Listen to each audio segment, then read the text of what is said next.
అప్పుడు మీకు అతనిలో కుటుంబం గురించి ఆలోచించే ఓ పెద్ద మనిషి కనిపించలేదా? గుళ్ళో అంతమంది ముందు అతనికి ఏవీ కాని మీరు కొడితే తలదించుకుని నిలబడ్డాడే.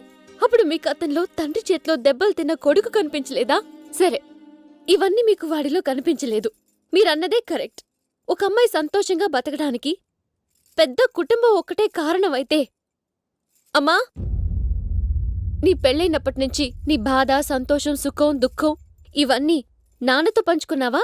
లేదా నాతోనో, బాబాయ్తోనో, పిన్నితోనో, అత్తతోనో పంచుకున్నావా? ఎంతసేపు మా అక్క సంతోషంగా లేదు, మా అక్క సంతోషంగా లేదు అంటుంటావు. మీ అక్క సంతోషంగా లేనిది మంచి భర్త దొరకనాన్నా, పెద్ద కుటుంబం లేక కాదు. గుండెల్లో పెట్టి చూసుకునే భర్తుంటే గుళ్ళో దేవుణ్ణి కూడా మర్చిపోతారు నాన్న. మా ఆడాళ్ళు